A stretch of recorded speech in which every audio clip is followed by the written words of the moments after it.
Let's get to a little Cavs now, guys. Last night, a come-from-behind 17-point victory, or 17-point come-from-behind victory for the Cavs. It was ugly in the first half.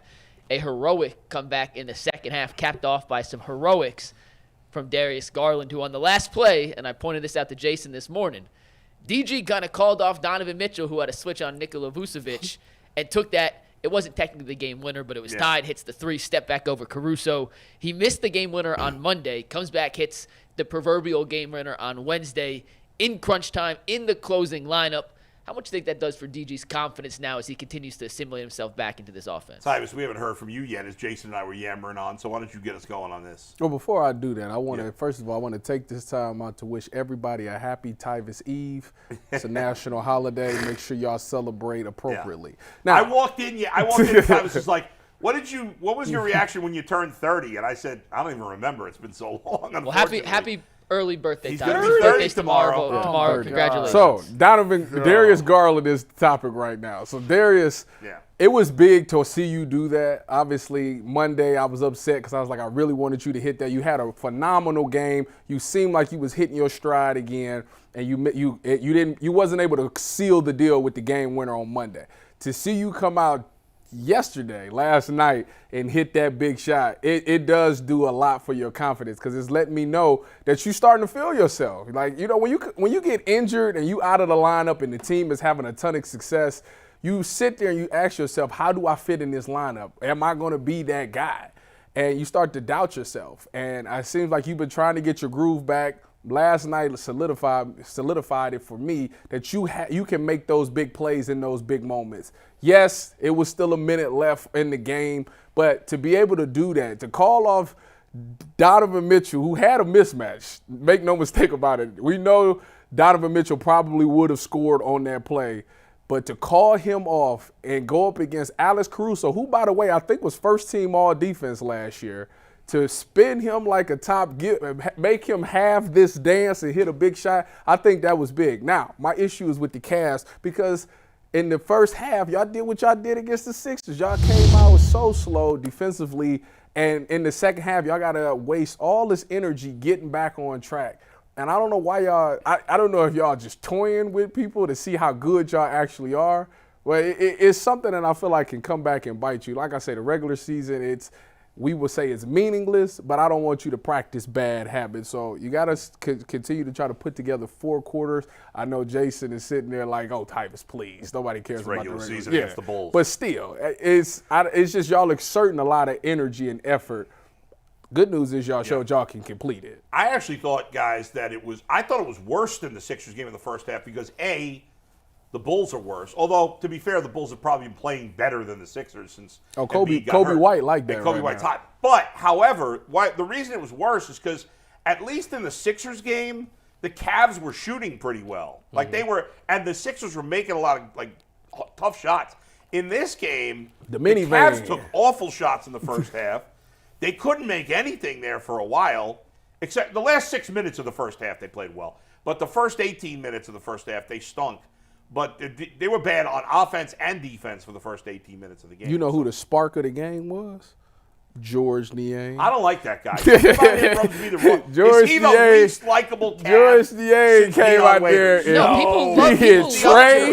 people love George. Beloved in the locker room. Really? Beloved. Everywhere he's been. I don't like beloved him. in the locker room. He came out there, gave him the first lead, took somebody to the hole, got into a scuffle. He just brought the energy to the minivan.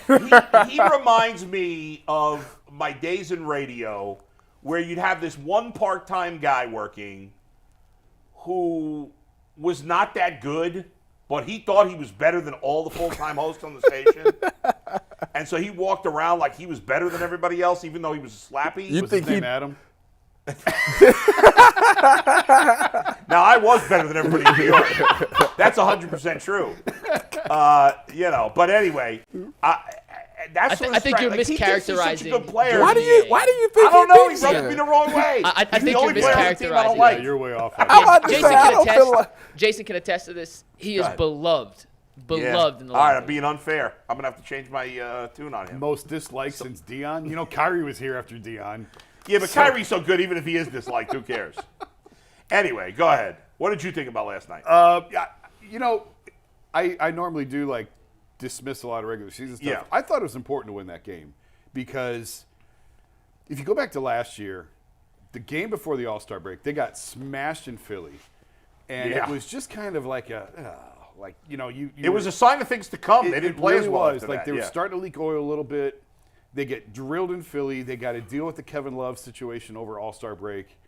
And by the end of the regular season, they were sort of exposed in the lack of shooting and the lack of playable bigs. Off that, you could see the warts. Yeah. And then it all came to light against the Knicks. And I didn't want this team to go to the All-Star break. You lost a game to Philly that you probably should have won. And then at home, and then if you come back and you lose to Chicago at home, and you go to the break on a 2-game losing streak, both games that you probably should have won, when they were down in the first half, I thought, you don't want to make too big of a deal about it because they've had such a great first half, but it's like, you don't want this to be like last year. So I actually thought it was really impressive or good to come out and win that game. Yeah. Just to get some momentum going into the break, just so you feel good about yourself.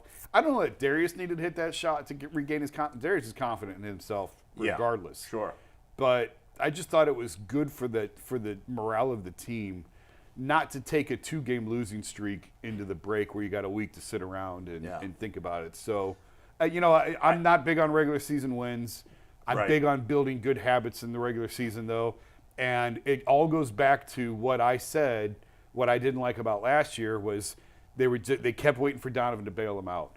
And I didn't know. I was at the game last night, but I was already downstairs, so I was in the hall, like in the tunnel, watching the last shot. So I didn't see what Mike pointed out, but he's 100% right. For Donovan, that's the play. Donovan did the clap. Donovan on a mismatch, that's where you want it to go. And for Darius to say, I got this. I love that because that's exactly what I didn't like about last year. You got other guys on this team who can close out games, so give them those opportunities now so that they have that confidence when it matters in the postseason. I thought it was huge. I thought it was great. Good on Darius and good thing he made it because Mike said he's right. That's the conversation in the locker room. If he misses that shot, if he missed a shot the other night, that's right, and he misses that shot, I'm sure there's a conversation between Donovan and Darius there in the locker room about, look what I've got. Like, give me the ball. I thought it was great that he hit that shot. I want to add one thing, too, to what Jason said. This was a nationally televised game. And you look at how the All-Star break, the game before the All-Star break last year ended, they got smacked, whatever. The Cavs had finally started getting a little more national attention. And then Monday happens, and they lose to Philly, and everyone's like, okay, fraud city. Now they're on ESPN, nationally televised game. The whole pregame lead-up was, are the Cavs for real? Is Donovan sticking around? All these questions. And if they had come out on national TV before the All-Star break where they didn't have a chance to clear the record for another week, essentially, that would have been the whole conversation again for a week. So to come out, close out with the win, at least puts, not necessarily in our eyes, but in the national scale, these guys finally starting to get the attention they deserve. There's not that asterisk next to it for the next week as they get ready for the second half. So I thought it was important for them to come back and close out the game at home. They're on ESPN and I think NBA TV a couple of times when they come back. You got the Knicks at home on ESPN, the Celtics on NBA TV, and I believe the Heat is a nationally televised game. Yeah, they're playing the Sixers again, so they got some interesting games. I was just thinking about this compared to last year, right? They don't have that many more. They have more wins than they did the All-Star break last year. Correct. But not by a lot. I mean, it's not a huge difference. But if you look at it, I think about I was going through every player on the team. First of all, you didn't have Strus, you didn't have Niang, and you didn't have Sam Merrill. And all three of those guys are big-time contributors, and they're all, most importantly, something Jason mentioned when it came, or Tyvus, I can't remember which you guys said it, but all three of those guys play with a lot of confidence, too, in addition to Darius. Like, the Cavs may actually, is this crazy? That the Cavs may actually have more confident shooters, total guys that are confident shooting the ball right now than they ever had on the LeBron teams. No. More total guys. You're getting lost in the moment. I'm not saying better. They had some phenomenal shooters who were incredibly confident in their shots. But did they have more total number?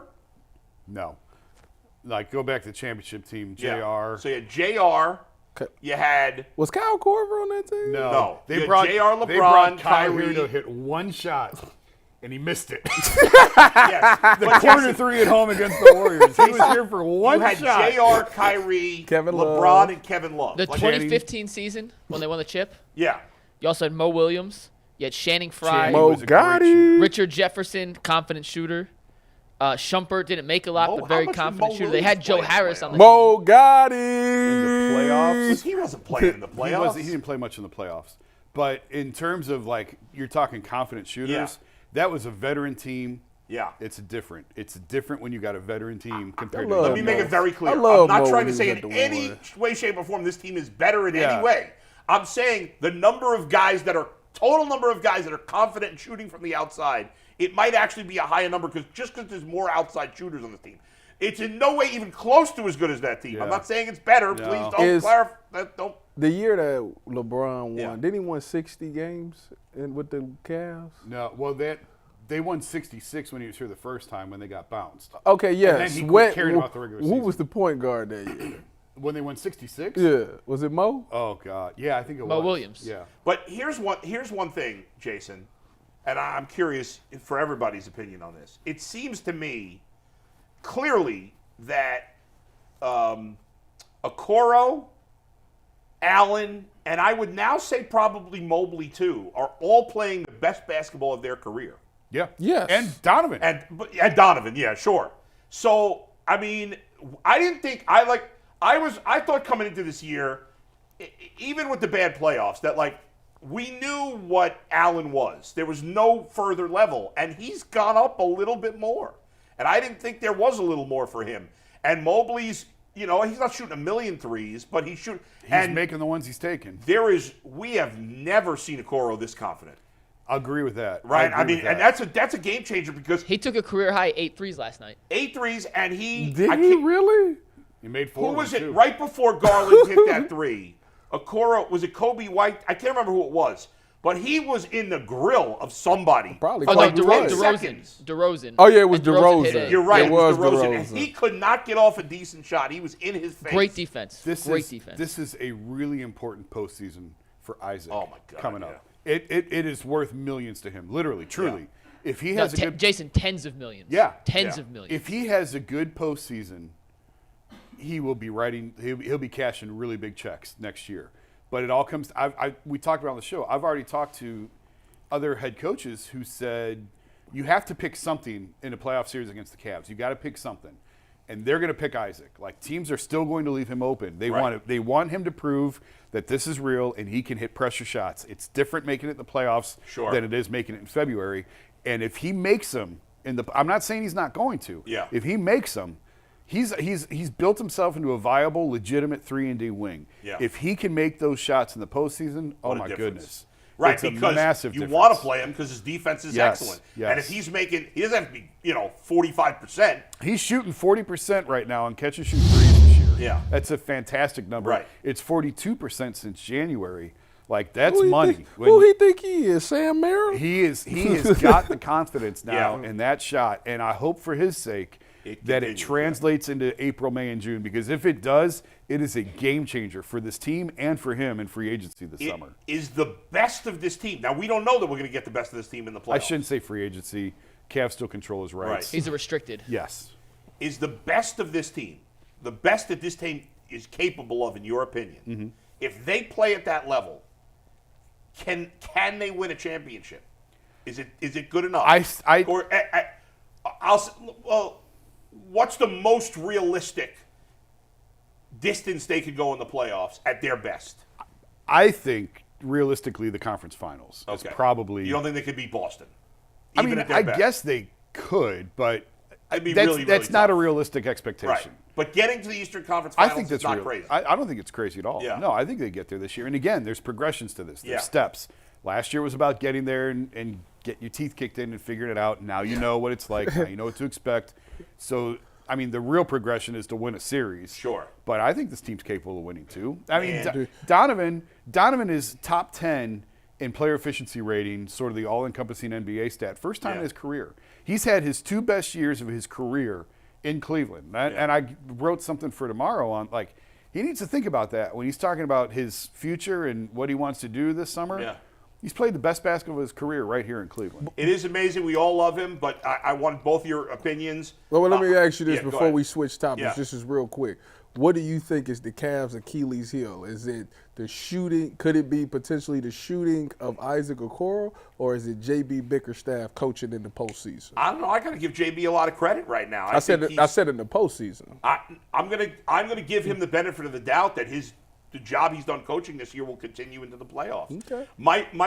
I guess my biggest concern about the Cavs in the playoffs is if Okoro and Mobley lose that confidence to shoot the ball outside, and then the middle's clogged up again, and Okoro's useless because it's 5-on-4, then that would be the downside. This all falls on Donovan. Fair or not, he has not played well in the postseason in the last couple of years. And if they go far, he's going to get all the credit. Yep. If they flame out, he's going to take all the blame. This isn't about. It'll probably be true. It's not about Evan. It's not about Isaac. You could say this is unfair, and I don't know that I would necessarily disagree. I'm just telling you, no one's going to blame Jarrett and Evan and Darius if this team doesn't succeed in the playoffs. It's on him. So, No, they will blame JB. Well, and here's what I would say about JB, and this is the point I made last year in the playoffs. What did you expect him to do? What did you want him to do? They had no shooting last year, none. And now he's got the shooting. And the most impressive part I think about what JB's done this year, they are shooting it at an elite level, and they haven't lost anything defensively. They are still defending at the high level that he expects and that he wants, and they've added the shooting component to that. I think he's done a fantastic job. Do you know where they rank defensively? Top They were number 5. two. Since January 1st, They're the number two? one I defense in think the they were NBA. two. By the way, guys, 30 seconds each. 30 seconds each. As great as Donovan Mitchell has been for the Cavaliers in the last 2 years in the regular season, both G. Bush and Earl were completely out of pocket yesterday, in my opinion, when they said that Donovan Mitchell is the second best Cav in history ahead of Kyrie Irving. On a scale of 1 to 10, how out of pocket are they? I'm not even sure Kyrie's number 2. Like, we've had this. It's not number 2? Donovan. I don't know. Mark Like, Price? we could talk about Brad Daugherty. We Daugherty? could talk about Austin Carr. Like, there's basketball did exist before 2010 in Cleveland. Yeah. Like, So, I just think that it's a wider on conversation. On a scale of 1 to 10, with 10 being the worst, 1 being not that bad, how outrageous a statement? It's pretty outrageous. Now, if Donovan stays here another 2, 3, 4 years, we can have that conversation. Sure. But after 2 years, Can he win more than one playoff game before we do that? yes, As much that as would I love that him. would be nice. Tyvus, Go they ahead. have a pocket? Wait, Go ahead. let me see. Put the camera on, man. I got to take my hat off for this. Uh-oh.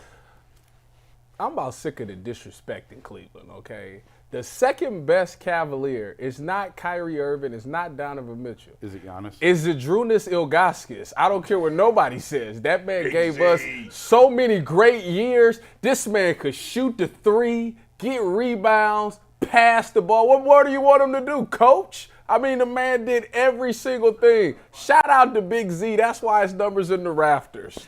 By the way, Thank you. Do you guys know the bar restaurant Buckeye Beer Engine in Lakewood? Anybody know Yeah. that place? Yeah. I was once having lunch with my family. This is like probably 10 years ago. My son was like a baby, and or 8 years ago, whatever. And we were sitting outside at Buckeye Beer Engine, and he sat down with his family right next to us. And I turned around, and I hadn't seen. What the? Oh my, that's Big Z. Phenomenal dude.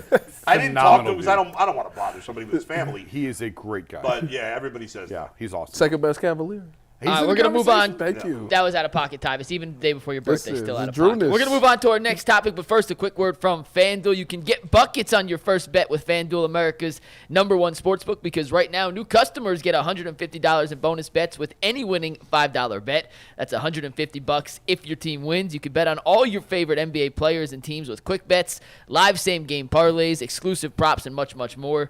Just visit FanDuel.com/UCSS to shoot your shot. FanDuel, an official sportsbook partner of the NBA. And today's winning ticket comes from our guy, Jermaine Evans, who had a seven-game parlay with different parts. He had a couple legs in the Cavs Bulls game last night. He had the Heat money line and the under in the Raptors Pacer games, the Tennessee college basketball line. Turned $10 into $163. So shout out to Jermaine Evans. If you have a winning ticket, as always, make sure you send it to us on Twitter. Email it to us, but we will feature it on the show.